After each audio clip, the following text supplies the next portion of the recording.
అంటే కేంద్రంలో అధికార మార్పిడి జరగకపోతే ఓకే, జరిగితే కనుక మళ్ళీ ఈ జమిలి అనే శాంతం కాన్సెప్ట్ ఎగిరిపోతుంది.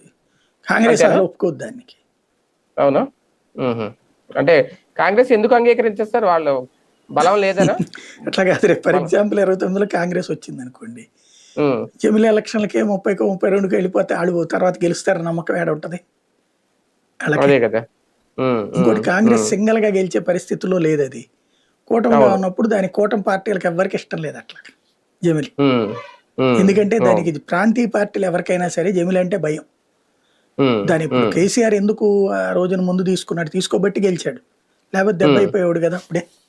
ఇప్పుడు ఆ రోజున బంపర్ మెజారిటీ వచ్చింది 18లో, 2/3 మెజారిటీ కొట్టాడు ఆయన అసెంబ్లీ సీట్లు. కానీ పార్లమెంట్కి వచ్చాడు 9 సీట్లకు పరిమితం అయిపోయింది. నిన్న చూడండి 2023లో జరిగినటువంటిది, వీళ్ళకి అత్యవసరం వచ్చింది 64. 8 ఏళ్ళు అక్కడ, ఏది 7 నియోజకవర్గాలు లెక్క కదా, 8 పార్లమెంట్లు వచ్చింది అంటే 54 వచ్చినట్టు కదా, అంటే ఫుల్ మెజారిటీ రానట్టేగా అక్కడ. అదే సందర్భంలో బీజేపీకి 54 వచ్చినట్టే కదా ఆ లెక్క చూసుకున్నప్పుడు.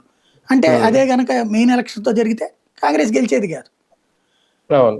ఇద్దరికి దాదాపుగా 45-50 ఆ రేంజ్ లో సీట్లు వచ్చాయి. వస్తే అప్పుడు బీఆర్ఎస్ మద్దతుతో వచ్చేవాళ్ళు గవర్నమెంట్ అయ్యేది. లేదా ఏళ్లలో ఎవరన్నా బీఆర్ఎస్ కి ఇచ్చి మద్దతు వాళ్ళని సీట్లో కూర్చోబెట్టి ఉండేవాళ్ళు, లైక్ నితీష్ కుమార్ కూర్చోబెట్టినట్టు. కాబట్టి రెండు కలిసినప్పుడు డిఫరెన్స్ వస్తుంది అనమాట. అదే ఏ రకంగా చూసుకున్నా కాంగ్రెస్ కు లేదంటే ఐఎన్డీఏకు థ్రెట్ గానే ఫీల్ అవుతారు అంతే జమిలి తీసుకురావాలంటే. ఈ ఏడాదిలో అంటే 2025 ఎండింగ్ లోపు ఒక క్లారిటీ అన్న వచ్చే అవకాశం ఉంటుందా సార్? 26 దాకా పడుతుంది. ఈ పక్కన ఈ గోళ అంటే జనాభా లెక్కలు అవ్వాలా, నియోజకవర్గాల పునర్విభజన అవ్వాలా, ఈ లోపు వీళ్ళకి ఒక మైండ్ సెట్ క్లియర్ కావాలి. అంతర్జాతీయ పరిస్థితులు ఇవన్నిటిని చూస్తారు వీళ్ళు కూడా.